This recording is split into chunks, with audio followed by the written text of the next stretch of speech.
अस्सलामुअलैकुम स्टूडेंट्स, आज का हमारा टॉपिक है लिमिट।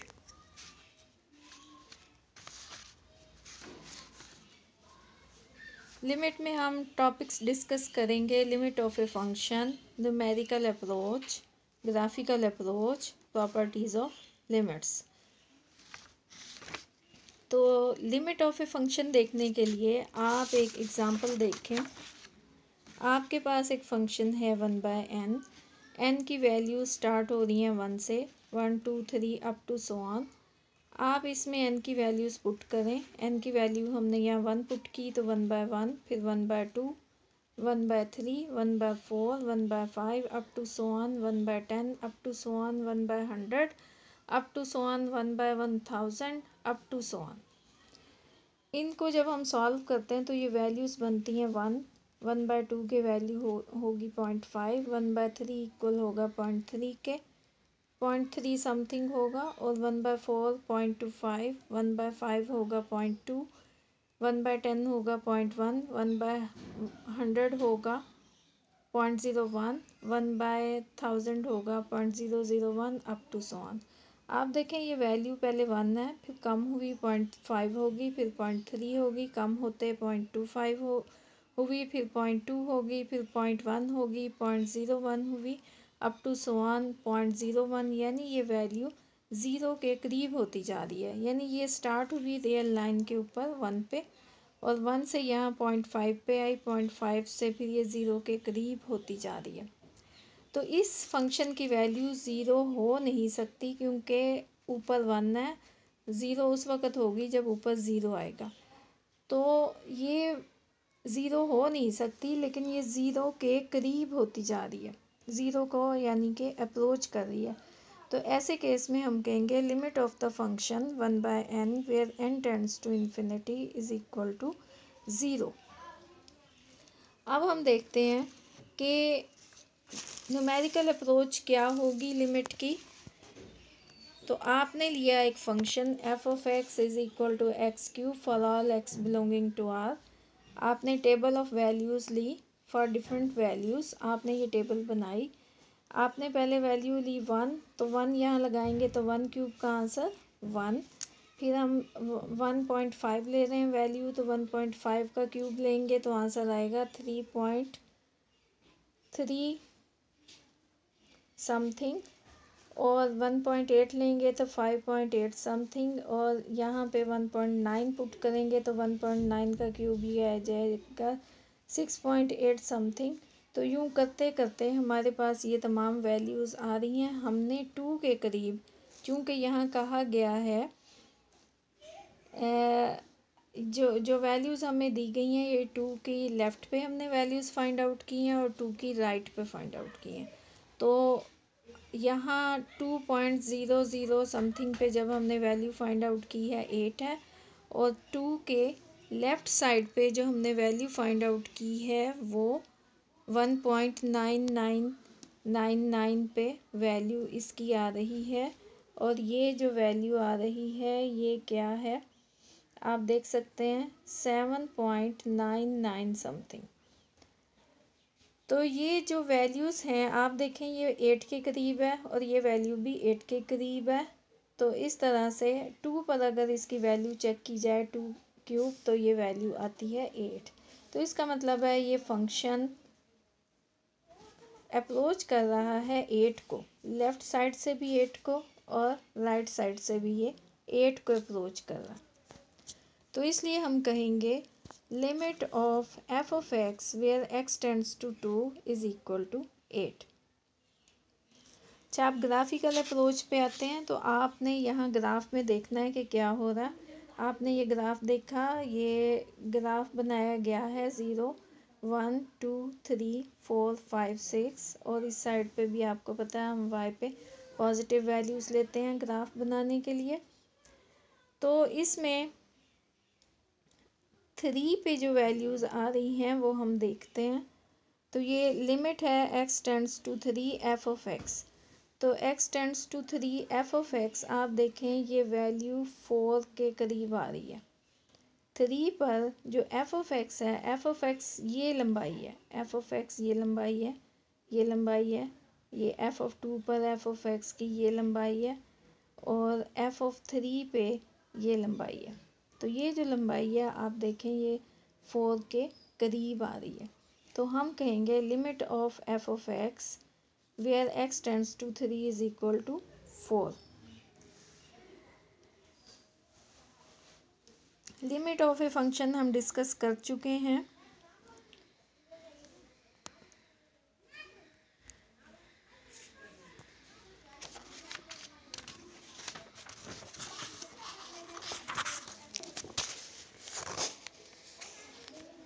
अब हम देखते हैं कि थ्योरम्स ऑन लिमिट्स क्या हैं। तो limit is a function, limit X tends to A is a function. आपने क्या करना है कि कोई कांस्टेंट है उसकी आप लिमिट लेंगे तो उसका आंसर वही कांस्टेंट आएगा। अगर आप लिमिट ऑफ एक्स लेंगे where X tends to A तो उसका आंसर ए आएगा, यानी आप एक्स की जगह पे ए पुट कर देंगे। अगर आपके पास सम हो रहा है दो फंक्शंस का या उनका डिफरेंस हो रहा है तो उनकी लिमिट आपको अलग-अलग लेनी पड़ेगी और फिर बाद में सम या डिफरेंस लेना पड़ेगा। तो इस तरह ये जो टोटल वैल्यू थी, जो टू फंक्शंस का सम था या डिफरेंस था, तो लिमिट डिस्ट्रीब्यूट होकर दोनों पर आ गई। अच्छा, यहाँ बताया जा रहा है कि अगर कोई कांस्टेंट किसी फंक्शन से मल्टीप्लाई हो रहा होगा और लिमिट एक्स टेंड्स टू ए होगा तो हम क्या करेंगे कि कांस्टेंट को बाहर निकाल लेंगे और लिमिट हम इस फंक्शन की ले लेंगे। यहाँ बताया गया कि अगर दो फंक्शन मल्टीप्लाई हो रहे होंगे तो आपने लिमिट कैसे लेनी है कि आपने दोनों पे लिमिट डिस्ट्रीब्यूट कर देनी है और उसके बाद उनको मल्टीप्लाई कर देना।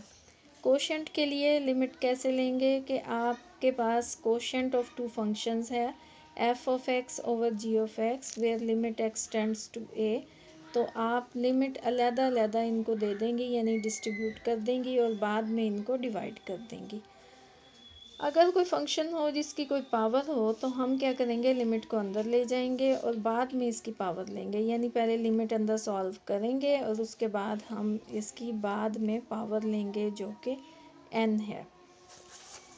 अच्छा, अब कुछ फार्मूले हैं जो कि आपको याद करने हैं कि limit of X raise to power n minus A raise to power n over X minus A where X tends limit X tends to A, तो इसका आंसर आएगा n minus one A raise to power n minus one where n belong to z।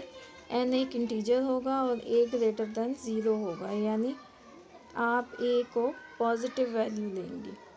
तो a को आपने positive value लेनी है और उस वक़्त लिमिट की वैल्यू ये होगी। इसको आपने याद कर लेना।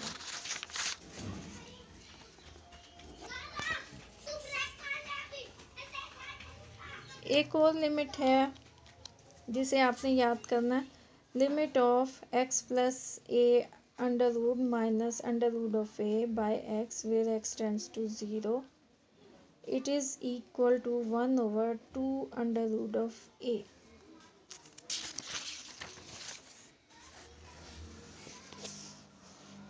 एक वैल्यू और है जो आपने लिमिट की याद करनी है, बहुत इम्पोर्टेंट लिमिट है ये, limit of 1 plus 1 by N whole raise to power n where n tends to infinity. तो इसका आंसर हमेशा e होता। e एक नंबर है, आप कैलकुलेटर में देखेंगी तो e लिखा होगा, आप उसको टैप करेंगी तो आपको उसकी वैल्यू नज़र आएगी। तो e एक नंबर है और n belong to z plus, ये n आपने लेना है जो कि पॉजिटिव इंटीजर हो।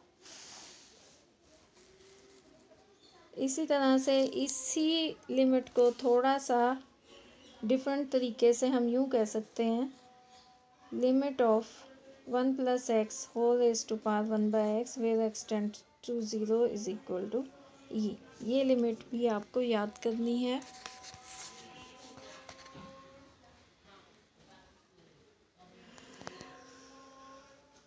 ये लिमिट भी आप याद कर लें, limit of E raise to power X minus 1 by X where X tends to 0 it is equal to 1।